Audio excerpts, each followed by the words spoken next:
बिस्मिल्लाहिर्रहमानिर्रहीम। अस्सलाम वालेकुम डियर स्टूडेंट, कैसे हैं आप सब। मैं उम्मीद करती हूँ ठीक ठाक होंगे। मैं भी अल्हम्दुलिल्लाह ठीक ठाक हूँ। स्टूडेंट, आज हम स्टार्ट करेंगे chapter number 3 embryology and foetal development. बहुत इंपॉर्टेंट टॉपिक है और बहुत कंसेप्चुअल टॉपिक है। LHV पार्ट 1 का ये तीसरा चैप्टर है और चैप्टर का नाम क्या है? Embryology and foetal development. पहला चैप्टर क्या था? इंट्रोडक्शन है, जस्ट मिडवाइफरी का, उसमें ऑब्स्टेटिकल नर्सिंग का इंट्रोडक्शन हमने किया था। दूसरा चैप्टर रिप्रोडक्टिव सिस्टम है, जहाँ से स्टार्ट होता है, यानी बेबी की जो स्टार्टअप है प्रेगनेंसी का, रिप्रोडक्टिव सिस्टम सारा डिटेल में दिया था। तीसरा स्टेप है जी embryology and foetal development. Reproduction, pregnancy के बाद फीटस की जो डेवलपमेंट है, या एम्ब्रियो जैसे जिसमें एम्ब्रियो बनता है, ये सारा प्रोसीजर, कब एम्ब्रियो बनता है, कैसे फीटल की डेवलपमेंट होती है, इस चैप्टर में सारा कुछ हम डिटेल में पढ़ेंगे। और ऐसे ही स्टेप बाय स्टेप सारी जो है ना उन्होंने बुक लिखी हुई है। स्टार्ट करते हैं बिस्मिल्लाहिर्रहमानिर्रहीम। सबसे पहले रिप्रोडक्शन की डेफिनेशन करेंगे। रिप्रोडक्टिव सिस्टम, उसमें भी हमने रिप्रोडक्शन की डेफिनेशन की है, इधर दोबारा करते हैं, इजी वे में लिखी हुई है। Reproduction is about by the activity of male and female essential sex organ, testes and ovaries, producing male and female sex cells, sperm and ova। Simple से डिफाइन है।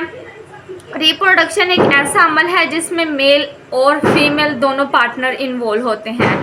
दोनों पार्टनर के सेक्सुअल ऑर्गन कौन कौन से हैं? टेस्टिस हैं और ओवरीज हैं। मेल की टेस्टी, फीमेल की ओवरीज, ये दो जो ऑर्गन हैं ये रिप्रोडक्शन में इन्वॉल्व होते हैं। उसके बाद जो है जब प्रेगनेंसी हो जाती है वो यूट्रस में इम्प्लांट करती हैं। फर्दर वो नेक्स्ट आगे प्रोसीजर है। Producing male and female sex cell, sperm and ova. Testes क्या प्रोड्यूस करेगी? स्पर्म प्रोड्यूस करेगी। ओवरीज क्या प्रोड्यूस करेगी? ओवा प्रोड्यूस करेगी। ओके, डेफिनेशन की समझ आ गई? यहाँ तक आपने करनी है, आगे जो छोड़ रही हूँ उसको आपने जस्ट रीड करना है। अब हम कर लेते हैं जी नेक्स्ट। भी इन्होंने डेफिनेशन लिखी हुई है रिप्रोडक्शन की, चाहे तो ये कर लें, चाहे तो ये पहली दो लाइनें कर लें, जो सी आपको इजी लगती है। कॉन्सेप्ट आपको मैंने दे दिया है, जो सी आपको इजी लगती है आप वो कर लें। देन गैमेटोजेनेसिस और उसके बाद ओजेनेसिस। अजान के बाद स्टार्ट करती हूँ। अच्छा जी, रिप्रोडक्शन की दूसरी डेफिनेशन भी करवा देती हूँ। Reproduction is the process of producing fully developed offspring, new born का बनना, बच्चे का बनना, by husband and wife couple. Husband और वाइफ से न्यू बोर्न का बनना रिप्रोडक्शन कहलाता है। हस्बैंड प्रोवाइड मेल गैमेट्स को स्पर्मेटोजोआ बोलते हैं, और फीमेल गैमेट्स जो हैं वो एग प्रोड्यूस करते हैं सेक्सुअली इंटरकोर्स के ज़रिए। ठीक है, गैमेटोजेनेसिस की डेफिनेशन कर लेते हैं। What is gametogenesis? कभी कभार पेपर में ये शॉर्ट डेफिनेशन आती है।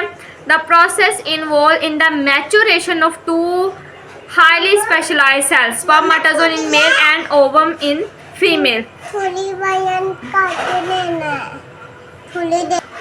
अब आपने गौर से सुनना है। गैमेटोजेनेसिस का मतलब है मैच्योर होना। मैच्योर किसका होना? Spermatozoa male cells, male cells जो है उसको बोलते हैं स्पर्मेटोजोआ, और ओवम फीमेल सेल्स, यानी स्पर्म और ओवम का मैच्योर होना वो गैमेटोजेनेसिस कहलाता है। ठीक है, अब अलग अलग से उन्होंने ओजेनेसिस और स्पर्मेटोजेनेसिस की डेफिनेशन दी है। गैमेटोजेनेसिस की आगे दो फर्दर ब्रांचेस हैं, oogenesis and spermatogenesis. Gametogenesis just maturation of two cells. Two cells कौन कौन से हैं? Sperms and ovum. ठीक है, स्पर्म्स एंड एग, ये दो सेल जब मैच्योर होंगे तो इसकी मैच्योरेशन को हम गैमेटोजेनेसिस बोलेंगे। अब ओजेनेसिस की डिफाइन हम कर लेते हैं और उसके बाद स्पर्मेटोजेनेसिस की डिफाइन करेंगे। Oogenesis, it is a process involves in the development of mature ovum. जैसे ही ओवम मैच्योर होता है उसके बाद माइटोटिक डिवीजन होती है।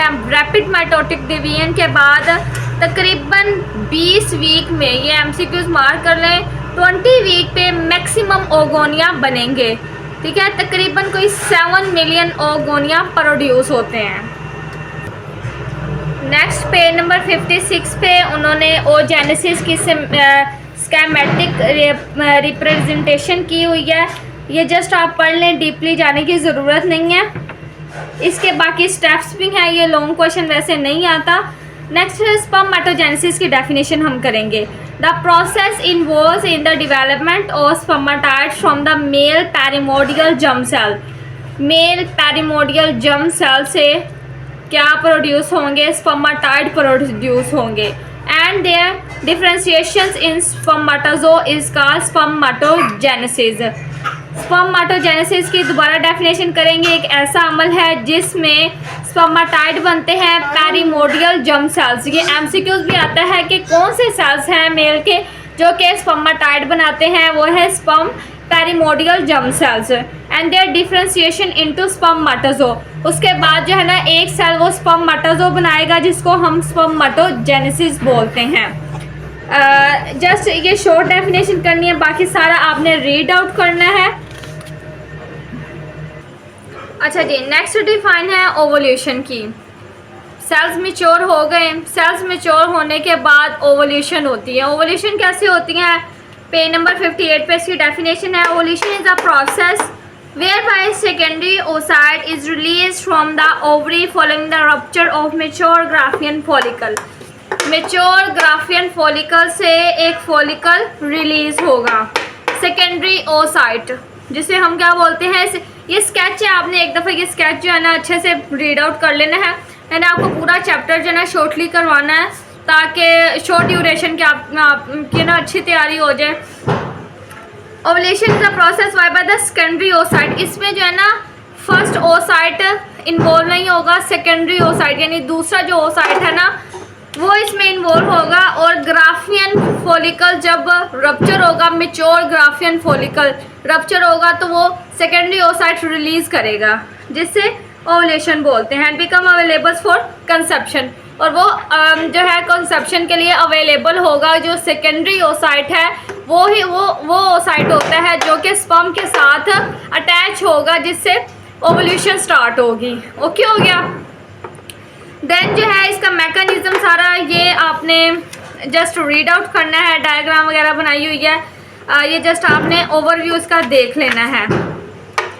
कॉजेज ऑफ ओवुलेशन, ओवुलेशन की कौन कौन सी कॉजेज हैं, कौन कौन सी वजूहात हैं? एंडोक्राइनियल है, LH sugar, FSH rise, stretching factors हैं और कंट्रैक्शन ऑफ माइक्रो मसल्स। ये पेपर में नहीं आता। फर्टिलाइजेशन की डिफाइन कर लेते हैं। फर्टिलाइजेशन की डिफाइन ये लास्ट पे लिखी हुई है, ये पिंक मार्क किया हुआ है। Fertilisation is a process of union of spermatozoa with the mature ovum. Reproduction और फर्टिलाइजेशन सेम ही है। Fertilisation is the process of union of spermatozoa with the mature ovum. Ovum जब स्पर्म के साथ combine होगा, फ्यूज होगा तो उसको हम फर्टिलाइजेशन बोलेंगे। There is a union of single spermatozoa with ovum at tubal ampulla. Fallopian tube का पता है आपको? ये हमारे यूट्रस है और आगे फ्लोपियन ट्यूब है। फ्लोपियन ट्यूब का एम्पुलरी पार्ट कौन सा होता है? जो इन्फंडिबुलम से थोड़ा सा आगे जाएं, इन्फंडिबुलम ऐसे एक धारियाँ सी होती हैं, ठीक है, लास्ट पार्ट होता है फ्लोपियन ट्यूब का। दरमियान में क्या है जी? एम्पुलरी पार्ट पे फर्टिलाइजेशन हमेशा होती है, ठीक है। ये फर्टिलाइजेशन की डिफाइन आपने मार्क कर लेनी है। किसी चीज़ की समझ ना आए तो लाजमी पूछें, उसी टाइम एट द स्पॉट आप कमेंट करके पूछें। Then development of zygote from fertilisation to blastocyst and its transport step. ये बहुत इंपॉर्टेंट है स्टेप समझने वाला। ये पेपर में आए या ना आए, इसको आपने इसकी एक एक चीज़ आपने अच्छे से समझनी है। इसमें से बहुत MCQs बनते हैं। ब्लास्टोसिस क्या होता है, ट्रोफोब्लास्ट क्या होते हैं, मोरोला किसे कहते हैं, एम्ब्रियो कैसे बनता है, जाइगोट कैसे बनता है, और सारी जो एक चेन है ना इस पूरे जो है ना टॉपिक में है, ठीक है। ये डायग्राम भी आप देख लें, ऊपर वाली स्पर्मेटोजोआ है, इसमें न्यूक्लियस है, सेल मेम्ब्रेन होती है और इसमें साइटोप्लाज्म है ओसाइट का। स्पर्म किस तरह अटैच होता है सेकेंडरी ओसाइट के साथ, देन रिप्रोडक्शन स्टार्ट होती है, और उसके बाद जाइगोट कैसे बनता है।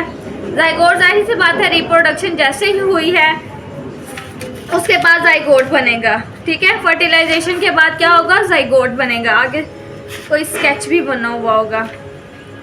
बहरहाल हम स्टार्ट करते हैं। Zygote within 46 chromosomes with zona pellucida sheet undergoes first mitotic cell division into 2 cell stages by cleavage within 24 to 30 hours।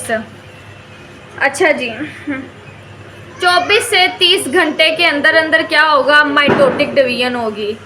एक सेल से 2 सेल बनेंगे, ठीक है। 2 cell stages. First step zygote कैसे बनेगा, उसमें फर्स्ट एक सेल से 2 सेल बनेंगे तकरीबन 24 से 30 घंटों में। जस्ट आपने इतनी याद रखनी, इतनी आप चीज़ याद रखने ना बड़ी बात है। अच्छा जी, नेक्स्ट पॉइंट क्या है जी, the second cell division cleavage into 4 cells within 12 hours. 24 से 30 घंटों में 2 सेल बने, 2 से 4 सेल बनेंगे 12 घंटों में, ठीक है। सेकेंड स्टेप इसका ये है। देन मरोला स्टेज आएगी, बॉल ऑफ सेल। मरोला किसे बोलते हैं, डिफाइन मरोला, पेपर में डिफाइन आती है what is morula. This is a stage with 16 और more cells with the covering of zona pellucida reach the uterus cavity by 4 days after fertilization. Fertilization ampullary part पे हो गई, उसके बाद fertilisation के चौथे दिन मरोला बनेगा। व्हाट इज़ मरोला, 16 सेल का एक गुच्छा होगा, एक बॉल ऑफ सेल होगा, 16 सेल उसमें मौजूद होंगे। ये फिगर आप देख लें 3.4, ये मरोला की स्ट्रक्चर है। और गिनेंगे सेल कितने हैं, 16 सेल हैं, उससे एक आधा ज़्यादा होगा। 16 सेल जो एक ball of cells, ball of cells उसको हम बोलते हैं मरोला, मरोला स्टेज, ठीक है।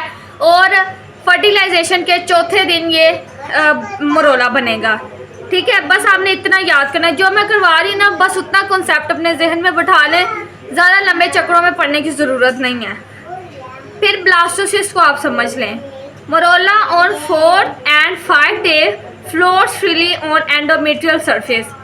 एंडोमेट्रियम क्या है, यूट्रस की लास्ट लेयर है जहाँ पे फिटस इम्प्लांट होता है, ठीक है। चौथे से 5वें दिन क्या होगा, मरोला जो है चौथे से 5वें दिन जो है वो एंडोमेट्रियम सरफेस पे आना शुरू हो जाएगा। अच्छा, ये नेक्स्ट जो 2-3 लाइन है ना बहुत इंपॉर्टेंट है। Marola expand with accumulation of fluid. Marola बन गया, वो एक्सपैंड करेगा, उसमें जो है ना फ्लूइड एक्यूमुलेट होगा, फ्लूइड इकट्ठा होगा, जिसको हम बोलेंगे ब्लास्टोसिस्ट। मरोला के बाद क्या बनेगा, ब्लास्टोसिस्ट। अब ब्लास्टोसिस्ट की जो डिटेल है वो ये 3 लाइनें हैं। एट वन पोल मीन एक तरफ, blastocyst cells proliferate to form inner cell mass embryonic disc. Blastocyst के जो सेल्स हैं वो प्रोलिफरेट कर जाएंगे, इनर सेल मैस बनाएंगे, एम्ब्रियोनिक डिस्क बनाएंगे, विच फॉर्म एम्ब्रियो, जो कि जिससे एम्ब्रियो बनेगा। Outer layer of blastocyst trophoblast. जो ब्लास्टोसिस्ट है इसकी जो आउटर लेयर है उन्होंने मार्क भी किया हुआ है। आउटर लेयर को हम क्या बोलेंगे, ट्रोफोब्लास्ट बोलेंगे। ये एमसीक्यूज भी आता है।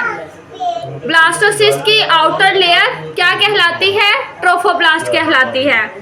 The outer layer of blastocyst is trophoblast which get implanted into the endometrium. ये जो ट्रोफोब्लास्ट है ना आउटर लेयर ब्लास्टोसिस्ट की, ये एंडोमेट्रियम में इम्प्लांट होती है actually, and form placenta and crayon.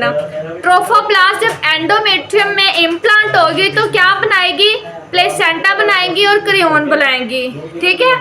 क्या बनाएंगी, प्लेसेंटा एंड करियोन, 2 चीज़ें बनाएंगी। और जो इनर सेल मैस है, जो अंदर में उसका फ्लूइड है, ये क्या बनाएगा, फीटस बनाएगा और एमनियोटिक फ्लूइड बनाएगा, ठीक है। Foetus and amnion, inner cell mass foetus और एमनियोन बनाएगा। एमसीक्यूज मार्क कर लें। और उसके अलावा जो आउटर सेल है ट्रोफोब्लास्ट क्या बनाएगी, प्लेसेंटा बनाएगी और करियोन बनाएगी। अंडरस्टूड? ये बहुत इंपॉर्टेंट है। ब्लास्टोसिस्ट को अगर समझ लेंगे तो आपको पूरी प्रेगनेंसी समझ आ जाएगी। देन इम्प्लांटेशन होगी। ट्रोफोब्लास्ट आउटर लेयर इम्प्लांट हुआ एंडोमेट्रियम में। अब सारी जो इम्प्लांटेशन है उसका प्रोसीजर ये लिखा हुआ है। Implantation of blastocyst 200 cells occurs in the compact layer of secretory endometrium on the anterior or posterior wall of uterine cavity near fundus। Fundus जो यूट्रस का ऊपर वाला पोर्शन होता है ना, ऐसे करके थोड़ा सा कर्व होता है, इसको फंडस बोलते हैं। फंडस के इधर भी फ्लोपियन ट्यूब है, इधर भी फ्लोपियन ट्यूब है। उसके करीब या तो एंटीरियर में या पोस्टीरियर में, एंटीरियर लेफ्ट साइड, लेफ्ट या राइट, कहीं भी वो उसने जो है ना प्लेसेंटा ने इम्प्लांट होना है एंडोमेट्रियम में। ठीक है। ऑन 6 days ऑफ फर्टिलाइजेशन और 20 day of regular menstrual cycle. कब होगा? फर्टिलाइजेशन के 6 दिन बाद, फर्टिलाइजेशन के 6 दिन बाद इम्प्लांटेशन होगी। ओके। और ये जो ब्लास्टोसिस्ट है इसमें कितने सेल्स होंगे? 200 सेल होंगे। मोरोला में कितने सेल होते हैं? 16 सेल होते हैं। 16 सेल स्टेजेस मोरोला कहलाती है और 200 सेल जो है वो ब्लास्टोसिस्ट कहलाते हैं। ठीक हो गया स्टूडेंट? आपको मैंने पूरा चैप्टर कवर करवाना है। डायग्राम्स को ना आप शॉर्टली देख लेना। सिस्टोट्रोफोब्लास्ट है, साइटोट्रोफोब्लास्ट है, एमनियोटिक फ्लूइड है, एमनियोटिक कैविटी है, एंडोमेट्रियम लेयर है, एंडोडर्मल लेयर है, मैटरनल सिन्यूसिस है, एंडोमेट्रियल स्ट्रोमा है, ब्लड वेसल, ब्ला ब्ला, सारा कुछ आपने देखना है। मेन चीज़ें आपको कवर करवा रही हूँ। जो मेन कॉन्सेप्ट है ये आपको किसी कॉलेज में कोई टीचर नहीं पढ़ाएगी जिस तरह मैं आपको पढ़ा रही हूँ। ट्रोफोब्लास्ट, जस्ट आप इतना याद रखिए कि एंडोमेट्रियम, ये जो ट्रोफोब्लास्ट है ना, ये ब्लास्टोसिस्ट की आउटर लेयर है। जस्ट इतनी डिफाइन आपने कर लेनी है। अच्छा जी, ट्रोफोब्लास्ट में आगे फर्दर जो है सिस्टोट्रोफोब्लास्ट है, साइटोट्रोफोब्लास्ट है और पेरीमेटिव मेसोडर्मल सेल्स है। ये 3 पॉइंट है, 3 हेडिंग्स है, इनको आपने पढ़ लेना है। ठीक है। ये क्या है? इनर सेल मैस में एक्टोडर्म है, एंडोडर्म है और मेसोडर्म है। ये 3 चीज़ें आपने याद रखनी है। इनर सेल मैस में क्या क्या चीज़ें होती हैं? एक्टोडर्म है, एंडोडर्म है और मेसोडर्म है। अब यहाँ पे उन्होंने डिटेल में लिखा भी हुआ है कि एक्टोडर्म क्या बनाती है। Ectoderm central and peripheral nervous system बनाती है। एंडोडर्म क्या बनाती है? स्केलेटन बनाती है, connective tissue, vascular, urological system बनाती है। और मेसोडर्म बनाती है heart, blood vessel, liver, pancreas और बोन्स और मसल्स। ये 4 चीज़ें जो है वो मेसोडर्म बनाती हैं। कौन कौन सी जो चीज़ें हैं, क्या क्या चीज़ें बनाती हैं वो आपने देख लेनी है। Ectoderm, endoderm and mesoderm. ठीक है। साथ ये स्ट्रक्चर भी आपने सारा देख लेना। अब यहाँ पे आ जाए embryo. What is embryo? Embryo की डिफाइन बहुत इंपॉर्टेंट है, समझने वाली है। समझ के याद करेंगे तो लाइफ टाइम आपको याद रहेगा। The developing offspring is term as embryo until 8 week. जो ऑफस्प्रिंग डेवलप होता है, न्यूबॉर्न डेवलप होता है जब वो 8 वीक का होता है ना, 8 वीक पे उसको हम एम्ब्रियो बोलेंगे। उससे पहले क्या है? फीटस है। ठीक है। उसके फर्टिलाइजेशन हुई, ब्लास्टोसिस्ट बने, सारा कुछ बना, क्रियोनिक प्लेट्स बनी। 8 वीक पे हमने उसको क्या बोलना है? बेबी नहीं बोलेंगे। 8 वीक पे उसको हम एम्ब्रियो बोलेंगे। ओके। कंस्ट्रक्शन का थोड़ा सा काम हो रहा है जिसकी वजह से शोर आ रहा है। After implantation, during this period, all the organ systems of the body are laid down in rudimentary form, which in further months grow and mature। अच्छा जी, 8 वीक पे बेबी के एम्ब्रियो के जो तमाम ऑर्गन हैं और जो बॉडी के तमाम फंक्शन हैं वो बन जाते हैं, रडिमेंट्री फॉर्म में आ जाते हैं और फर्दर मंथ में क्या होता है? ग्रो करते हैं और मैच्योर होते हैं। ठीक है। एक और एमसीक्यूज आप मार्क कर लें। एम्ब्रियो की मेजरमेंट क्या है?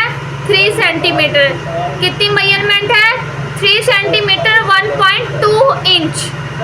यहाँ तक आपने याद करना है। फ्रॉम क्रोन टू रम्प्स, सर से पाँव तक कितनी लेंथ है एम्ब्रियो की? 3 सेंटीमीटर 1.2 इंच। नेक्स्ट हमारा टॉपिक है chorion and chorionic villi. Chorion is the outer most layer of the two fetal membrane. Fetal membrane की जो दो आउटर लेयर हैं उसको करियोन और एमनियोन बोलेंगे। Outer layer chorion, inner layer amnion. It consist of two embryonic layer, outer trophoblast है, inner primitive mesoderm है। Next ये जो प्राइमरी विलाई है, सेकेंडरी विलाई और टर्शियरी विलाई, इसकी टाइप्स को करियोनिक विलाई को थोड़ा सा आपने देख लेना है। प्राइमरी विलाई जो है वो 12 दिन बाद बनेगी, फर्टिलाइजेशन के 12 दिन बाद। सेकेंडरी विलाई जो है 16 दिन बाद बनेगी और टर्शियरी विलाई जो है वो 21 दिन बाद बनेगी। ठीक है, 12, 16 और 21। अच्छा जी, अब डेस्यूडा को हम देख लेते हैं। ये पेपर में डिफाइन आती है शॉर्ट, व्हाट इज डेस्यूडा। डेस्यूडा कहते हैं जी एंडोमेट्रियम को। एंडोमेट्रियम ये है जब तक उसमें प्रेगनेंसी नहीं होती। क्या बता रही थी आपको कि यूट्रस की जो लेयर एंडोमेट्रियम, उसका नाम प्रेगनेंसी के दौरान डेस्यूडा होगा। एंडोमेट्रियम को हम हमेशा एंडोमेट्रियम ही कहेंगे। यूट्रस की लेयर एंडोमेट्रियम ही, एंडोमेट्रियम, मायोमेट्रियम, पेरीमेट्रियम। लेकिन जब प्रेगनेंसी होती है, जब इम्प्लांटेशन हो जाती है, तो उसको हम डेस्यूडा बोलेंगे। डेस्यूडा इसलिए बोलेंगे क्योंकि ये शीड करती है। शीड मीन एक्सपैंड होती है। 9 मंथ तक डेस्यूडा, एंडोमेट्रियम एक्चुअली डेस्यूडा को बोलेंगे। डेस्यूडा एक्सपैंड करेगा जिसकी वजह से हम उसको डेस्यूडा बोलते हैं। तकरीबन ये 10 मिलीमीटर जो है वो थिक हो जाती है। ठीक है, इसके बाद स्ट्रक्चर ऑफ डेस्यूडा सारा कुछ छोड़ दें आप। फंक्शन ऑफ डेस्यूडा ये हम करेंगे पेज नंबर 67 पे। ये बहुत इंपॉर्टेंट है। 4 फंक्शन है। पहला फंक्शन क्या है? इट प्रोवाइड नीडस और soil for implantation of blastocyst. Blastocyst implant हुआ, उसको नरिशमेंट प्रोवाइड करना। ठीक है, नीडस प्रोवाइड करना, सॉइल एक खूबसूरत मट्टी प्रोवाइड करना। It supplies nutrition through the early stage of the growing ovum by it rich source of glycogen and fat. Glycogen और फैट न्यूट्रिशन प्रोवाइड करना। दूसरा फंक्शन क्या है जी? ये जो मैंने अभी बोला हुआ है। तीसरा function, decidua basalis form the basal plate of placenta. Placenta की जो क्या है, ये बेसल प्लेट है। तीसरा फंक्शन इसका ये है। चौथा है it has got protective function. चौथा फंक्शन है कि ये प्रोटेक्शन प्रोवाइड करती है, हर लिहाज से जो है फिटस को प्रोटेक्ट करेगी। Development of embryo and foetus. Embryo development start from 15 days of fertilisation. Fertilisation के 15 दिन बाद एम्ब्रियो की डेवलपमेंट स्टार्ट हो जाती है। ठीक है, 5 week of menstrual age from last menstruations to 10 week of menstrual age. Development in embryo. Embryo की डेवलपमेंट को हम देख लेते हैं। Yolk cell is partly enclosed by growing body of the embryo to form foregut, midgut, hindgut। 3 चीज़ें बनती हैं जी। Midgut बनता है, फोरगट बनता है और हिडगट बनता है। Midgut remains in communications with yolk sac by vitelline duct। अच्छा, इसको इतना डीप करने की ज़रूरत नहीं है। अम्बिलिकल कॉर्ड की हम डेवलपमेंट देख लेते हैं। Structure of embryonic plate, ectoderm है, एंडोडर्म और मेसोडर्म। आपको पहले बता चुकी हूँ कि ectoderm skin, hair, nervous system बनाएगी। एंडोडर्म जो है पैंक्रियाज, लिवर, लंग्स, गट बनाएगी। Mesoderm skeletal system, heart, blood vessel बनाएगी। ठीक है, दोबारा से वही चीज़ें हैं। टेबल 3.1 को आपने पढ़ लेना है। प्लेसेंटा और फीटल मेम्ब्रेन पे आ जाएंगे 69 पेज नंबर पे। What is placenta? बहुत इंपॉर्टेंट, बोर्ड का फेवरेट क्वेश्चन है ये। सवाल जब तक ना आए तब तक पेपर नहीं कंप्लीट होता। क्वेश्चन पेपर में प्लेसेंटा, एंटीनेटल केयर, लेबर, ये मेजर सवाल है। कहीं ना कहीं define, MCQs, filling the blanks, कुछ ना कुछ आएगा, ये तो मस्ट है। प्लेसेंटा क्या जी? The human placenta is described because of its shape, because of direct contact of the chorion with the maternal bloods, and decussate because some maternal tissues sheet at parturition. The placenta is attached to the uterine wall and establish connections between the mother and fetus through umbilical cord. किस किस बच्चे को इस definition की समझ आई है? Comment करें फ़ौरन से। ये बिल्कुल बकवास लिखी हुई है, ये डिफाइन नहीं आपने करनी। What is placenta? Placenta is the organ. Actually ये एक ऑर्गन है। ऑर्गन जस्ट ये प्रेगनेंसी के दौरान है, उसके बाद ये वेस्ट है, इसका कोई काम नहीं है। It is the organs which develop into the uterus during pregnancy. Just इतनी सी आपने डिफाइन करनी है। What is placenta? Placenta is a organ which develop during pregnancy into the uterus. Uterus में ये डिवेलप होगा और जस्ट प्रेगनेंसी में develop होगा, और ये क्या है जी? ऑर्गन है। ये 3 लाइनें करने की कोई ज़रूरत नहीं, इसको कट कर दें। Attachment of placenta.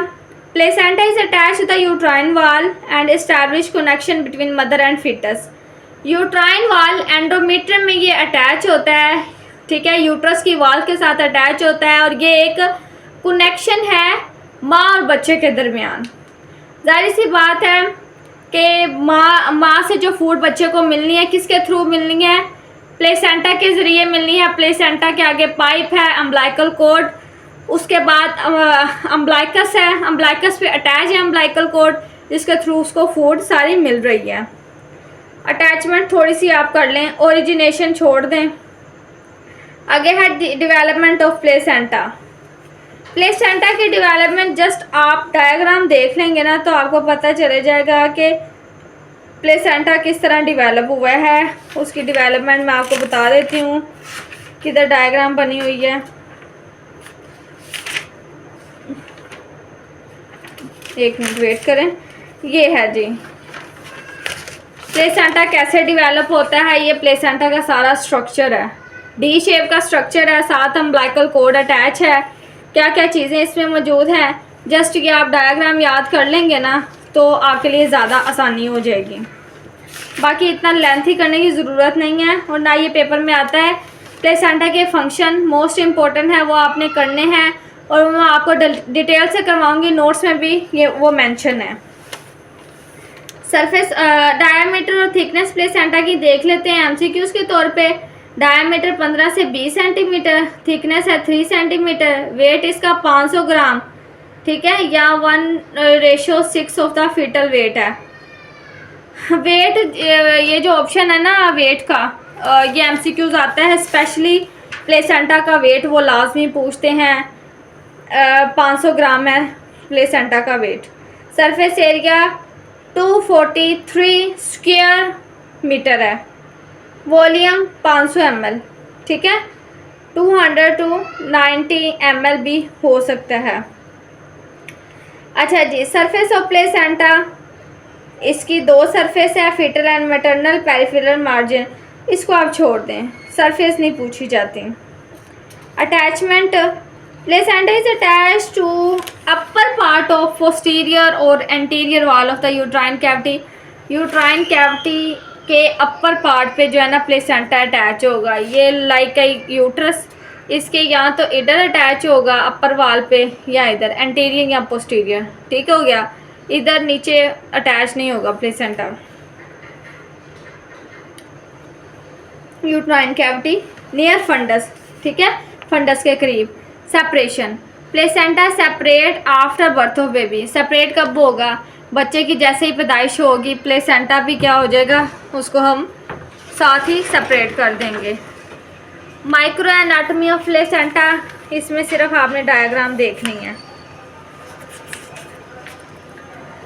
अच्छा जी, स्ट्रक्चर ऑफ प्लेसेंटल विलाई, इसको छोड़ दें। सर्कुलेशन, इसको आप छोड़ दें, ये सर्कुलेशन नहीं पूछी जाती। मैटरनल सर्कुलेशन, ये तकरीबन इसके 12 पॉइंट हैं, ये इम्पोर्टेंट है। ये किसी दिन मैं जो है ना आपको अलग से इसका लेक्चर दूंगी, क्योंकि ये पूरा चैप्टर कवर करवाना है तो ये काफ़ी लेंथी हो जाएगा। मैटरनल सर्कुलेशन सोच रही हूँ कि करवा ही दूँ। अच्छा, फर्स्ट पॉइंट फर्स्ट लाइन में लिखा हुआ है कि फर्स्ट ट्राइमेस्टर 3 माह का जो ड्यूरेशन है, इसके आखिर तक प्लेसेंटा में सर्कुलेशन नहीं हो रही होती। ठीक है, प्लेसेंटा की सर्कुलेशन इस्टेब्लिश नहीं होती। सेकंड पॉइंट है the exact mechanisms of the establishment of the utero placenta circulation is not known. अभी तक हमें इस चीज़ का नहीं पता कि यूट्रो सर्कुलेशन ऑफ प्लेसेंटा कब स्टार्ट होती है, but there are 2 theories explain. 2 theories हैं, फर्स्ट थ्योरी और सेकंड थ्योरी। इन दोनों थ्योरी को मैं आपको समझा देती हूँ। Utero placenta circulation concerns with the circulation of maternal blood. Maternal blood के ऊपर इसका कंसर्न जो है ना, यूट्रो प्लेसेंटा सर्कुलेशन का कंसर्न मटरनल ब्लड सर्कुलेशन के ऊपर मुनसर करता है। मैच्योर प्लेसेंटा का वॉल्यूम 500 ml ऑफ ब्लड होता है। इसमें 350 ml बीइंग्स को occupied in villi system and 150 ml lying in the intravillous space. ये एमसीक्यूज के तौर पे आपने करना है। As a intervillous blood flow at term it is estimated to 500 to 600 ml per minute. Blood in the intervillous space is completely replaced about 3 to 4 times per minute. 1 minute में 3 से 4 दफ़ा रिप्लेस होता है। ठीक है, the pressures within the intervillous space is about 10 to 15 millimeter mercury during uterine relaxation and 30 to 50 millimeter mercury during uterine contraction। जब uterine relax करेगी तो इसका प्रेशर क्या होगा, 10 to 15, और जब यूट्रस कॉन्ट्रैक्ट करेगी तो उसका प्रेशर होगा 30 to 50। At terms 120 to 200 spiral arteries enter the maternal sinuses or spiral artery toward chorionic plate on nutritive line। अच्छा जी, लास्ट पॉइंट रह गया था, 12 पॉइंट है last. During uterine contractions Venus drain shut down but spiral artery supply is maintained. यहाँ तक करना है just आपने। अगला टॉपिक है हमारा फंक्शन ऑफ प्लेसेंटा। बहुत इंपॉर्टेंट है और अक्सर पेपर में आता है, इसको आपने किसी सूरत नहीं छोड़ना। पेज नंबर 75 पे है फंक्शन ऑफ प्लेसेंटा। ये जो थोड़ी सी एक्सप्लेनेशन है, इंट्रो, ये आप छोड़ दें। इसमें द फंक्शन ऑफ प्लेसेंटा में जस्ट प्लेसेंटा की आपने डेफिनेशन करनी है। प्लेसेंटा इज और organ that is developed during pregnancy and the connection between foetus and mother. Okay, then foetal respiratory function. सबसे पहले सारे फंक्शंस के नाम लिख लेने, इसके 7-8 फंक्शन हैं। ठीक है, फंक्शन और भी हैं लेकिन यहाँ पे जो है ना 8 ही मेंशन है। फिटल रिस्पिरेटरी फंक्शन है, दूसरा एलिमेंट्री फंक्शन है, एंडोक्राइन फंक्शन है, फिर आ जाता है barrier function, enzymatic function, immunological function. ठीक है, अब इन सारे फंक्शंस को हम डिटेल में करेंगे अच्छे तरीके से। रिस्पिरेटरी फंक्शन, रिस्पायरेशन किसे कहते हैं, सांस लेने के निज़ाम को। अब फीटस के अंदर किस तरह रिस्पायरेशन होती है, क्या उसका सांस लेने का निज़ाम है, उसको डिस्कस करते हैं। During intra uterine life, uterus के अंदर जो फीटस की ज़िंदगी होती है, इंट्रा यूट्राइन लाइफ वो कहलाती है। No pulmonary exchange of gases take place, lungs के थ्रू कोई भी उसके अंदर जो है ना गैसेज एक्सचेंज नहीं हो रही होती, लंग्स के थ्रू बच्चा सांस नहीं ले रहा होता। ठीक है, foetal respiratory functions occur by simple diffusion across by placenta membrane. Placenta जो है ना, ये डी शेप का जो है, प्लेसेंटा की मेम्ब्रेन के ज़रिए फिटल सांस ले रहा होता है, उसके अंदर कोई भी पल्मरी रिस्पिरेशन नहीं होती। एमसीक्यूज भी याद कर लें। Oxygen goes to foetal circulation, rate क्या है जी, 5 ml पर kg पर मिनट। ठीक है, और कार्बन डाइऑक्साइड डिफ्यूज़ होती है 165 to 330 ml पर मिनट। 2 MCQs बन रहे हैं। ऑक्सीजन की सर्कुलेशन से जाती है 5 ml, और कार्बन डाइऑक्साइड डिफ्यूज़ कैसी होती है, कितनी रेंज में होती है, 165 to 330 मिलीमीटर पर मिनट। ठीक है, बस इतना करना है। एलिमेंट्री फंक्शन में nutrition, glucose, fatty acid, cholesterol, water soluble vitamins है, वाटर इलेक्ट्रोलाइट है, nitrogen, calcium phosphate, calcium, minerals, iron है, फास्फोरस, अमाइनो एसिड, ये सारी चीज़ें कैसे ट्रांसपोर्ट होती हैं और ये फीटल के लिए क्यों ज़रूरी हैं। आपको एग्जांपल देती हूँ, अमाइनो एसिड बॉडी बिल्डिंग के लिए ज़रूरी है, कैल्शियम और फॉस्फोरस बोन्स एंड टीथ के लिए ज़रूरी है, आयरन और दूसरे मिनरल्स जो है वो ब्लड फॉर्मेशन के लिए ज़रूरी हैं। देन है foetal endocrine function. You know that जो प्लेसेंटा का सबसे पहला और बिग फंक्शन है हार्मोन्स प्रोड्यूस करना। हार्मोन्स कौन कौन से वो प्रोड्यूस करते हैं? 2 हार्मोन्स प्रोड्यूस करते हैं, प्रोटीन हार्मोन और steroidal hormone. Okay student, protein hormones next 2 hormone produce करता है ह्यूमन कोरियोनिक गोनेडोट्रोफिन हार्मोन, और ये पीक पे होता है 7 to 10 मंथ में। इसकी प्रोडक्शन पीक पे होती है, ठीक है, ज़्यादा होती है। इसके अलावा human placental lactogen hormone HPL produce करता है। अगर ये आपको 4 नंबर का सवाल या 5 नंबर का सवाल आता है या 8 नंबर का भी सवाल आता है, तो ये सारे पॉइंट और जस्ट इसकी हेडिंग आपने करनी है और थोड़ा थोड़ा एक्सप्लेन करना है। ये अंदर जो फर्दर एक्सप्लेनेशन है प्रोटीन हार्मोन्स को के 2 हार्मोन्स हैं जो प्रोड्यूस कर रहा है, उसके जस्ट आपने नाम लिखने हैं, इसको डिटेल में नहीं करना क्योंकि टाइम बहुत शॉर्ट होता है, बाकी आपका पेपर छूट जाएगा। स्टीरॉयडल हार्मोन 2 हार्मोन प्रोड्यूस कर रहा है, प्रोजेस्टेरोन और एस्ट्रोजन। जस्ट नाम याद करने हैं, आगे नहीं देखना इसका, थोड़ा थोड़ा एक एक लाइन कर लें। जैसे कि estrogen produce by placenta in large amount throughout pregnancy, और progesterone is produced in the sexual layer of the placenta. इतना डिटेल में करने की ज़रूरत नहीं। बैरियर फंक्शन पे आ जाते हैं, foetal barrier function. Foetal barrier function थोड़ा सा मैं आपको समझा देती हूँ। कुछ ऐसी चीज़ें होती हैं, लार्ज मॉलिक्यूल्स होते हैं जो कि माँ से बच्चे तक नहीं पहुँचते और वो ज़रूरी भी नहीं होते। वो जो प्लेसेंटा है वो फंक्शन परफॉर्म करता है कि जो लार्जर मॉलिक्यूल्स है वो माँ से बच्चे तक ना पहुँचे, तो ये बैरियर फंक्शन कहलाएंगे। लाइक टेटस जो है वो माँ से बच्चे तक इसलिए पहुँचता है क्योंकि वो उसके लिए ज़रूरी है। ज़रूरी चीज़ें, नेसेसरी चीज़ें, स्मॉल मॉलिक्यूल्स में जो चीज़ें होती हैं वो बच्चे तक जाती हैं, लार्ज मॉलिक्यूल्स में जो होती हैं वो नहीं जाती। एंजाइमेटिक फंक्शन में various placental enzymes are involved in hormone synthesis and metabolism. Placenta produce heat stable alkaline phosphate destroying oxytocin. ये भी आपने इतना ही करना है, 1-1.5 लाइन करना है। एंजाइमेटिक फंक्शन फीटल का क्या होता है ये आपने जस्ट 1 लाइन का करना है। इम्यूनोलॉजिकल फंक्शन में placenta is a allograft homograft to uterus containing the antigen derived from the sperm of husband. Husband के स्पर्म से जो एंटीजन आती है, जो प्लेसेंटा एक्चुअली जो है ना होमोक्राफ्ट है, यानी हस्बैंड के जो स्पर्म से जो एंटीजन आती है ना उसको वो स्टेबल कर देता है, होमोक्राफ्ट है। अब ये एबनॉर्मेलिटी ऑफ प्लेसेंटा, ये भी बहुत इंपॉर्टेंट सवाल है।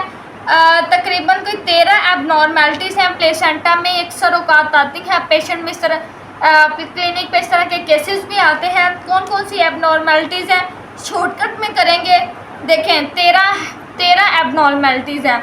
अगर आपको ये लॉन्ग सवाल आता है एबनॉर्मेलिटी ऑफ प्लेसेंटा, ये किसी एक के ऊपर नोट आता है, जस्ट आपने इसका जो है ना कॉन्सेप्ट लेना है।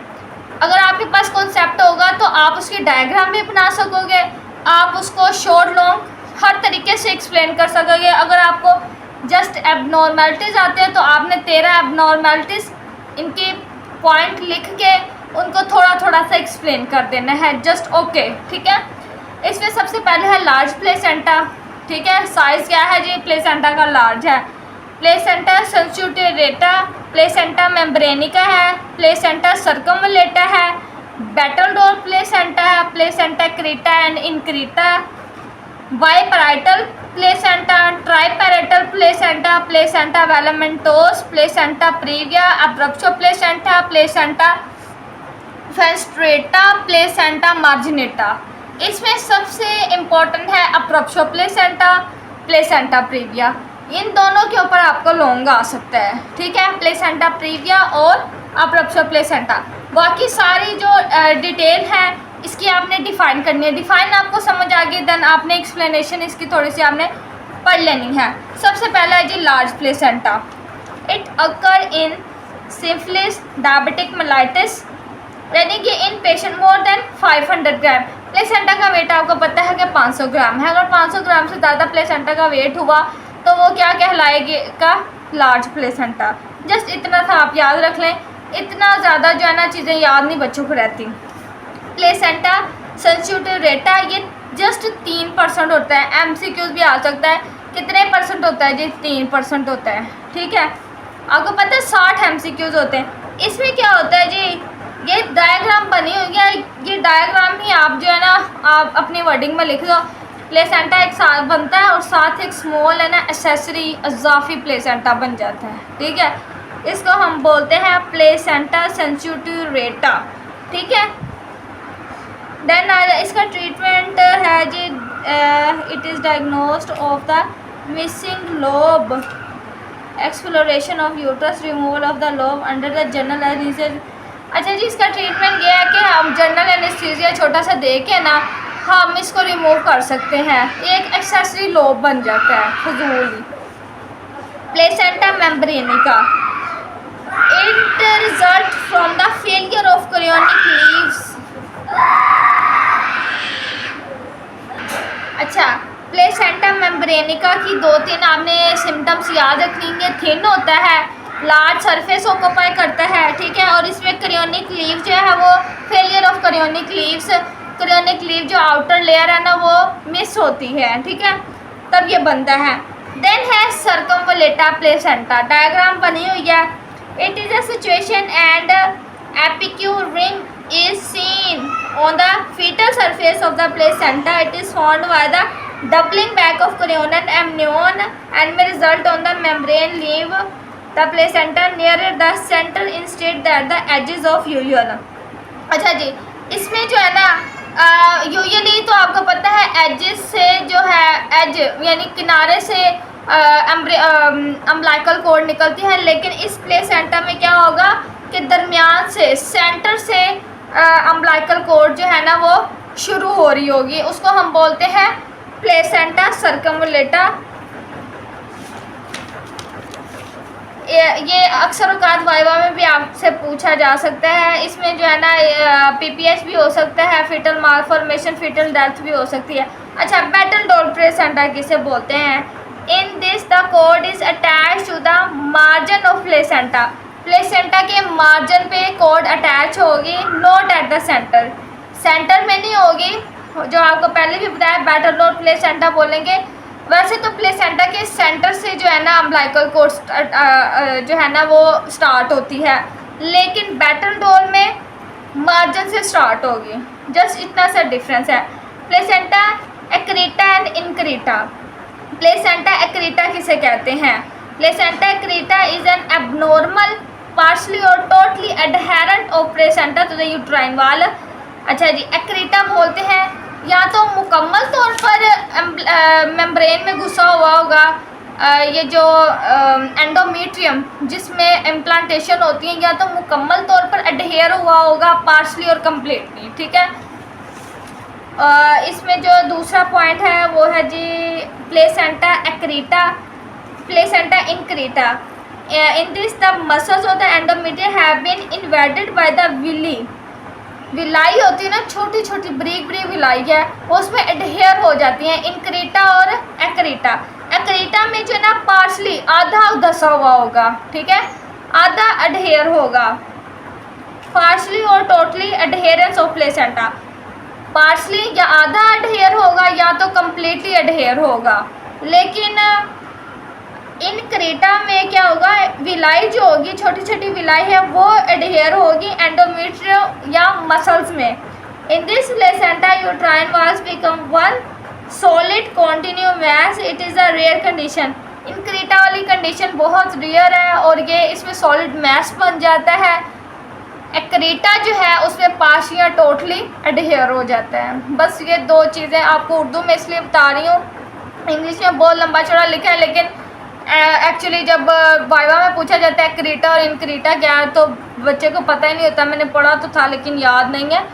जस्ट ये दो मतलब है, एक्रीटा में पार्शली या कम्प्लीटली एडहेयर होता है एंडोमेट्रियम में प्लेसेंटा, और इंक्रीटा में जस्ट विलाई उसकी इतनी धसी हुई होती है, बहुत रेयर कंडीशन होती है, और इसमें जो है यूट्राइन वाल जो है वो सॉलिड हो जाती है, एक सॉलिड मैस बन जाता है। ठीक हो गया, समझ आ गई क्या? बाइपैराइटल, बाइपैराइटल यानी इसमें 2 प्लेसेंटा होंगे। फिर आ जाता है ट्राइप्लेटर प्लेसेंटा, इसमें 3 प्लेसेंटा बन जाएंगे, 3 कंप्लीट लोब्स। ठीक है, बाइपैराइटल में 2 लोब बनेंगे, ट्राइपैराइटल में 3 लोब्स बनेंगे। Placenta velamentosa, umbilical cord is attached to the membrane usually 1/3 inch from the placenta। अच्छा, प्लेसेंटा वेलमेंटोस ये देखेंगे, प्लेसेंटा लाइक ये प्लेसेंटा है, इसमें अम्बिलाइकल कॉर्ड है ना सेंटर से स्टार्ट हो रही है, ना मार्जिन से स्टार्ट हो रही है, थोड़ा सा दूर जाके ना तकरीबन इतने से इंच, 3 इंच के फासले, 3 इंच ही है, 1/3 इंच से जो है ना अम्बिलाइकल कॉर्ड अटैच स्टार्ट हो रही है। समझ आ रही है? डायग्राम भी बनी हुई है। फिर आ जाता है placenta fenestrate. Placenta is oblong with aperture of varying size near its center. It causes division of the placenta into 2 lobes। ये भी रेयर कंडीशन है, इसमें प्लेसेंटा 2 lobes में डिवाइड हो जाता है। फिर आता है placenta marginata. Placenta circumvallata near the centre of the fetal surface there is depression surrounded by the thickened विस्टिंग रिंग। अच्छा, मार्जिनेटा में क्या होता है? Which is undergo when the ring coincide with the placenta margin, it is known as placenta marginata। जब central की बजाय placenta के मार्जिन से अम्बिलाइकल कॉर्ड स्टार्ट होगी ना, उसको प्लेसेंटा मार्जिनेटा बोलेंगे। ठीक है, यानी प्लेसेंटा जो है ना मार्जिन पे आ जाता है, अम्बिलाइकल कॉर्ड एक साइड पे आ गई और प्लेसेंटा एक साइड पे आ गया, उसको हम प्लेसेंटा मार्जिनेटा बोलेंगे। अब फीटल मेम्ब्रेन जो है वो हमने देखी है कि आउटर करियोन है और इनर एमनियोन है, दो इसकी फीटल मेम्ब्रेन है, amnion and crayon. Outer layer को क्या बोलेंगे? करियोन बोलेंगे, इनर लेयर को एमनियोन बोलेंगे। इसको आपने ना खुद पढ़ लेना है, शॉर्ट है ये। फंक्शन ऑफ फीटल मेम्ब्रेन 6 इसके पॉइंट है। पहला जो है प्रोटेक्टिव फंक्शन है, इसमें लाइकर एमनी होता है। ठीक है, फीटल मेम्ब्रेन में intact membrane protect amniotic sac. ये जो मेम्ब्रेन है इंटैक्ट होती है, सख्त होती है, एमनियोटिक फ्लूइड को प्रोटेक्ट करती है। फिर आ जाता है facilitate the cervical dilatation. Cervix की जो डायलिटेशन है, सर्विक्स की ओपनिंग, उसमें हेल्प आउट करती है। Show the enzymatic activity, steroidal hormones, metabolism. 6वां पॉइंट है serve as a rich source of glycophospholipids. ठीक है, F2 एंड F2A। अमनियोटिक फ्लूइड पे आ जाएं। अमनियोटिक फ्लूइड बहुत important during labour and during delivery. इसके क्या फंक्शंस हैं? इसकी कंपोजिशन, इसका वॉल्यूम हमने देखना है, इसका कलर देखना है। ठीक है, फंक्शन ऑफ एमनियोटिक फ्लूइड, इसका ड्यूरिंग प्रेगनेंसी और ड्यूरिंग लेबर देखने हैं। फिर इसकी इम्पोर्टेंस देखनी है। फिर उसके बाद हम अम्बिलाइकल कॉर्ड करेंगे। अच्छा जी, स्टार्ट करते हैं। अमनियोटिक फ्लूइड किसे कहते हैं? अमनियोटिक फ्लूइड एक फेंट है, अल्कलाइन वाटरी कंटेंट है और ये एमनियोटिक सैक में होगा। इन विच एम्ब्रियो फिटस ग्रो। इसमें क्या है? फिटस ग्रो करता है। पहली बात ये है कि ये फेंट होगा, ठीक है, और ये अल्कलाइन है नेचर में, और ये वाटरी कंटेंट है। अमनियोटिक फ्लूइड की डेफिनेशन आती है, वाइवा में भी पूछी जाती है। अमनियोटिक फ्लूइड किसे कहते हैं?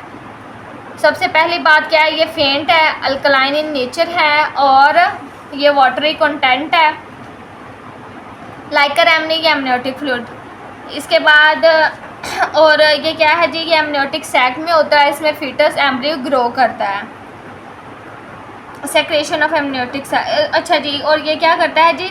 एमनियोटिक सेल जो है ना वो प्रोड्यूस करता है। बस इतनी डिफाइन करनी है। फिज़िकल करैक्टरिस्टिक्स इसकी देख लेते हैं। अर्ली प्रेगनेंसी में, प्रेगनेंसी के शुरू में ये क्लियर होता है, ठीक है। मिड प्रेगनेंसी में bile pigment make it yellow.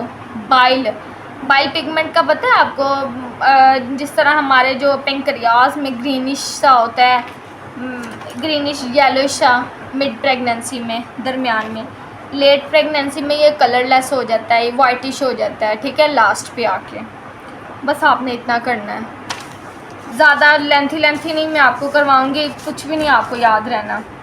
Volume 10 week पे 30 ml, 20 वीक पे 300 ml है, 30 वीक पे 600 ml है, 38 वीक पे 1000 ml है, 40 वीक पे 800 ml और 43 week.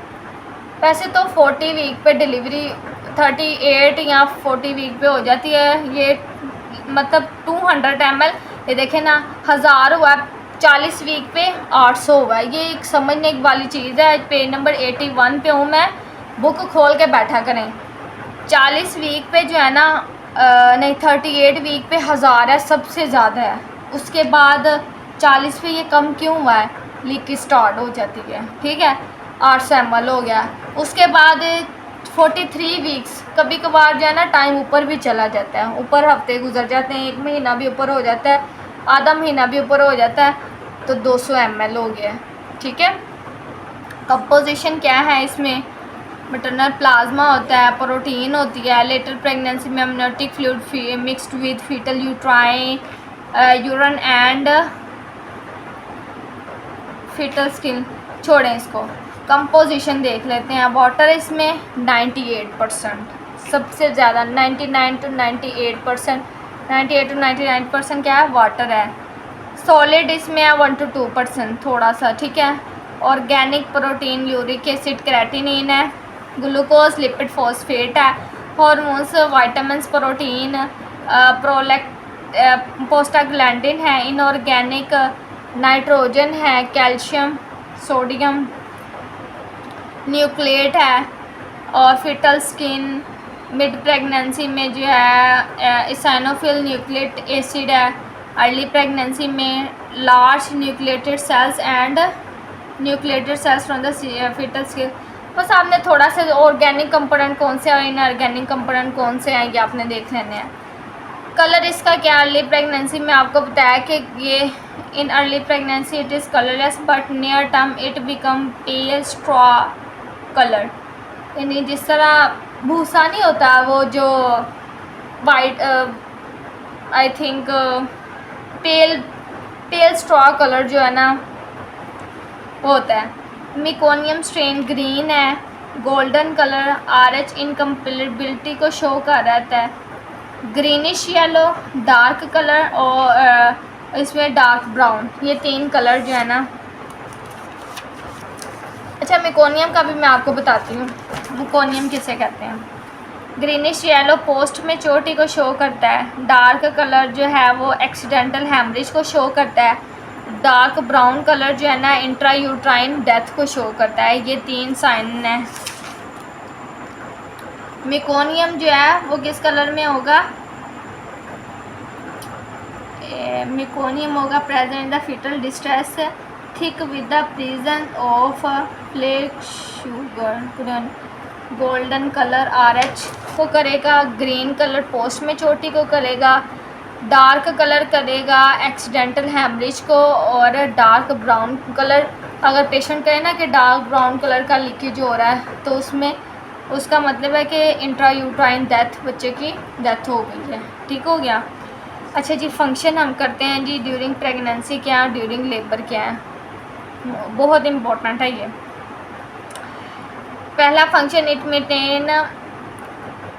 Means function of amniotic fluid during pregnancy. Main function इसका है सबसे पहला वो है प्रोटेक्शन प्रोवाइड करना। सबसे पहला फंक्शन क्या है जी, प्रोटेक्ट करना।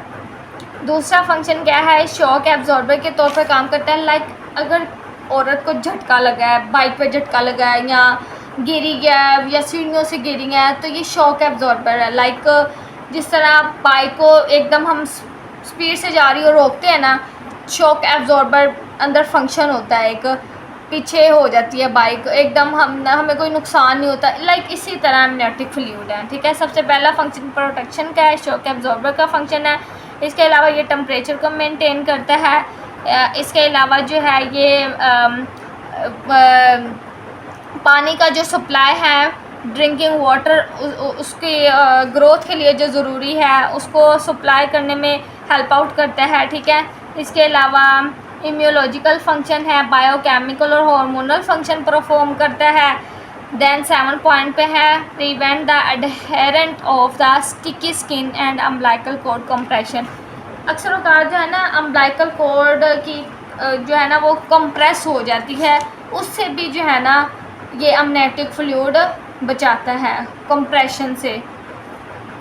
लेबर में इसका क्या फंक्शन है? लेबर में सबसे पहला तो ये क्या करता है, help in the dilatation of the soft tissue of the birth passage vagina की जो सॉफ्ट टिश्यू है उसको डायलेट करना, उसको डायलेटेशन करना, ठीक है।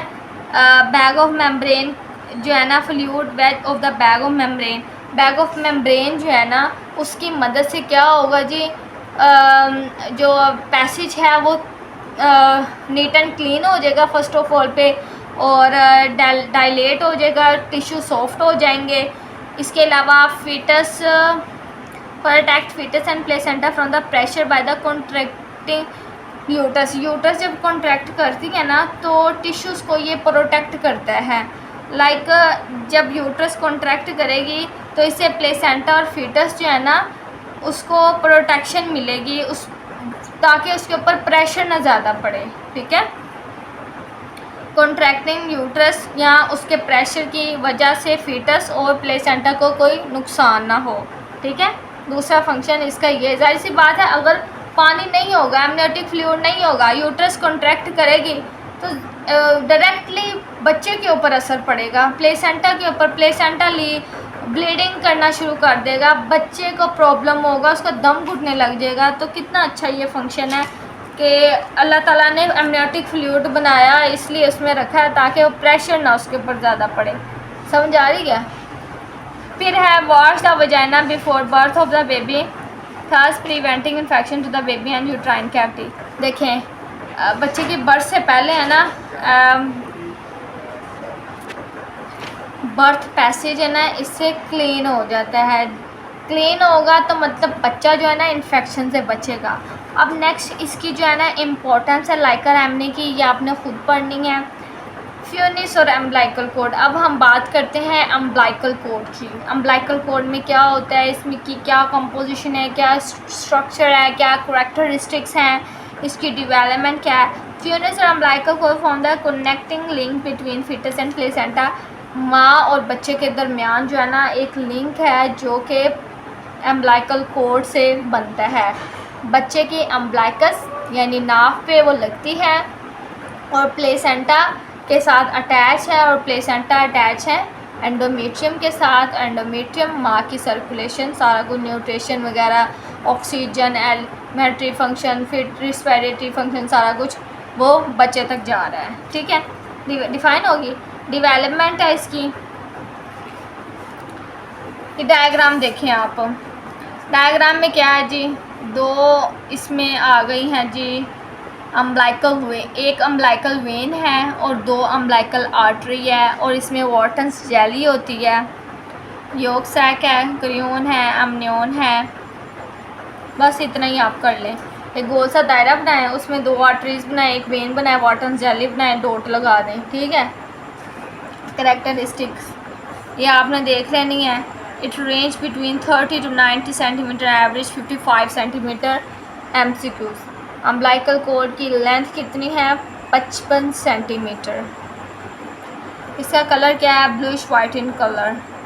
डायमीटर 1 to 22.5 सेंटीमीटर, ठीक है। And it twist spirally from left to right 40 twist. अच्छा जी, लेफ़्ट टू राइट इसमें ट्विस्ट कितने होते हैं जी? 40, मतलब 10, 20, 30, 40, ठीक है। आपने खुद करना है। Structure of umbilical cord. Structure में आपको बता दिया है कि कवरिंग एपिथेलियम है, इसमें वाटन्स जेली है, ब्लड वेसल्स है, योक सेल है, एलेंटोस है और एक्स्ट्रा एम्ब्रियोनिक कॉइलम है। कवरिंग इसको इतना डिटेल में करने की ज़रूरत नहीं है। ये अम्बिलिकल कोड वाला जो है ना लॉन्ग नहीं आता। लॉन्ग मैं आपको बताती हूँ क्या आता है। अम्बिलिकल कोड की एबनॉर्मेलिटीज़ आ सकती हैं। कितनी एबनॉर्मेलिटी हैं? 8 हैं। Short code, long code, true note, fast note, लोप of code, true cyst of code, fast cyst, single umbilical artery. Umbilical artery वैसे 2 होती हैं ना, अगर सिंगल आर्टरी होगी ना तो वो भी एक क्या होगा, एबनॉर्मेलिटी है। शॉर्ट कोड में कोड क्या होगी, छोटी होगी, लॉन्ग कोड में लंबी होगी। यही डिफाइन में लिखा हुआ है कितने %, यानी शॉर्ट कोड मतलब 30 सेंटीमीटर से अगर कम होगी ना तो शॉर्ट कोड है, यानी 12 इंच से कम है। लॉन्ग यानी 100 सेंटीमीटर होगी, 40 इंच होगी तो ये लॉन्ग है। ट्रू नॉट यानी 1% होता है, इसमें ना गिरा मजबूती से बन जाती, खुलती नहीं है, कभी कभार गले में भी जो है ना वो नाड़ू जिसे कहते हैं ना आ जाता है। फास्ट नोट वो गिरा होती है जो खुल जाती है आसानी से डिलीवरी के दौरान, उससे पहले, ठीक है। लोप ऑफ अम्बिलिकल कोड फिटल नेक पे 21% जो है ना 1 लोप आ जाता है, 21% ऐसा होता है। 2 लोप्स यानी बच्चे की गर्दन पे ना 2 लोप्स आ जाते हैं, तकरीबन कोई 3.5% ऐसा होता है। और 3 लोब्स आ जाते हैं बच्चे की नेक पे 0.2%। बहुत कम चांस होता है कि बच्चे की गर्दन के ऊपर ना 3 लोब्स यानी 3 दफ़ा जो है ना अम्बिलिकल कोड लिपटी हुई होती है। True cyst of knot occur during to the remnant of the umbilical vessels और the allantois. Bag of water cyst यानी कोड में ना सिस्ट हो जाता है, यानी छोटा सा कोई लगा लें आप, सिस्ट किसे बोलते हैं, पानी की थैली को, बैग ऑफ वाटर को। Fastest liquefaction of the water jelly को हम फास्टेस्ट बोलते हैं। अम्बिलिकल आर्टरी 1% ऐसा होता है केस के, वैसे तो अम्बिलिकल आर्टरी 2 होती हैं, बाज़ औक़ात अम्बिलिकल आर्टरी 1 हो जाती है, ठीक है। ये एबनॉर्मेलिटी है। अच्छा, नेक्स्ट है हमारा टॉपिक फीटस इन यूट्रो। फीटस इन यूट्रो में 4 डायग्राम आप देख लें। सिफेलिक है, पोडेलिक है, shoulder and other. Cephalic presentation जो है 96 यानी हर ख़तून की, तकरीबन हर ख़तून की है ना 96% ऐसा होता है कि सिफेलिक प्रेजेंटेशन ही होती है। पोडेलिक 3% होती है, शोल्डर और अदर पोजीशन 0.5% होती है। ये बच्चे की लाई देख लें। लाई का मतलब है बच्चा किस तरह पेट के अंदर पड़ा हुआ है। Lie refers to the relationship of the long axis of the centralised uterus और मैटरनल स्पाइन। मैटरनल स्पाइन यानी माँ की जो लॉन्ग एक्सिस है वो किस तरह सेंट्रलाइज्ड यूट्रस में, यूट्रस के अंदर किस तरह वो जो है ना सेंटर में पड़ा हुआ है। सेफेलिक पड़ा है, पोडेलिक पड़ा है, लॉन्गिट्यूडनल पड़ा है, ट्रांसफ़र पड़ा है, ओब्लिक्यू पड़ा है। ये सारी पोजीशंस हमने देखनी है। अच्छा जी, पहली ए वाली पोजीशन देखें, सेफेलिक है, बिल्कुल सीधा है। बी वाली में थोड़ा सा क्या है, तिरछा पड़ा हुआ है बच्चा, ओब्लिक्यू पोजीशन में है, ठीक है। और अगर बेबी इस तरह से है तो वो क्या है, ट्रांसफ़र लाई है। अगर बेबी का हेड ऊपर है और फिट नीचे है तो उसमें जो है ना क्या होगा, ऑपरेट होगा। बच्चे का प्रेजेंटिंग पार्ट नॉर्मल डिलीवरी के लिए सिफेलिक प्रेजेंटेशन होना बहुत ज़रूरी है, ठीक है। आपने प्रेजेंटिंग पार्ट, एटीट्यूड की डिफ़ाइन, एटीट्यूड कहते हैं relation of the different part of the fetus to one another is called attitude. यानी बच्चे फिटस का जो डिफरेंट पार्ट है, यानी लेग्स हो गई, आर्म्स हो गए, इसका रिलेशन एटीट्यूड कहलाता है। Denominator, it is the arbitrary bony fixed point on the presenting part which comes in relations with the various quadrant of the maternal pelvic. For example, denominator is breech sacrum, denominator is vertex occiput। यानी denominator बोलते हैं यानी presenting part जो है ना बच्चे का कौन सा है, ब्रीच सैक्रम है यानी सैक्रम पोर्शन नज़र आ रहा है, या ओसिपिट वर्टेक्स ओसिपिट पोर्शन बच्चे का डिनोमिनेटर है, क्या नज़र आ रहा है, प्रेजेंटिंग पार्ट कौन सा है।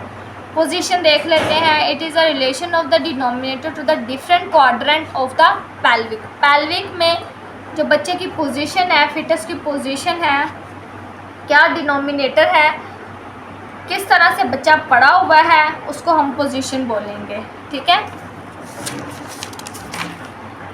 ऑब्स्टेटिकल एग्जामिनेशन की डिफ़ाइन करते हैं, page number 88। The examination of pregnant abdomen done only after through obstetric history. Obstetric history के बाद ही हम ऑब्स्टेटिकल एग्जामिनेशन करेंगे। मेथड कौन कौन से हैं जी? 3 मेथड हैं। सबसे पहले method abdominal examination, internal examination, by manual examination भी जिसको बोलते हैं, और सोनर और रेडियोलॉजी अल्ट्रासाउंड। ठीक है। एब्डोमेन यानी जस्ट पेट देखा, ऊपर से हमने एग्जामिनेशन किया। इंटरनली मतलब बाय मैनुअल, बाय का मतलब है 2 और मैनुअल का मतलब है हैंड, यानी 2 हाथों के ज़रिए हम एग्जामिनेशन करते हैं। और रेडियोलॉजी या सोनर अल्ट्रासाउंड के ज़रिए एग्जामिनेशन। डिटेल जो है इतनी करने की ज़रूरत नहीं, जस्ट आपको कंसेप्ट दे रही हूँ ना, पेपर में ही आता है। डायग्राम भी आप देख लिया करें। ठीक है, अच्छी होती हैं। बाय मैनुअल की आगे डिफ़ाइन लिखी हुई 92 पेज पे। फीटल स्कल बहुत इम्पोर्टेंट टॉपिक है। आई थिंक वीडियो बहुत ज़्यादा लंबी हो गई है और मैं भी बहुत ज़्यादा थक गई हूँ। सो फीटल स्कल वाला टॉपिक है। Moulding caput succedaneum important definition है। Foetus and fetal circulation very important. इसके बाद हाँ 3 टॉपिक हमारे रह गए हैं, तो इंशाल्लाह चौथा चैप्टर भी हम स्टार्ट करेंगे नेक्स्ट वीडियो में। और ये बल्कि ये जो वीडियो है ना, ये जो 3 टॉपिक है आपको नेक्स्ट आपको मिल जाएंगे इंशाल्लाह। तब तक के लिए अल्लाह हाफिज़, अपना ख्याल रखें और मुझे भी दुआ में याद रखें। फिटस कल से हम स्टार्ट करेंगे 94 पेज पे। ओके जी, अल्लाह हाफिज़।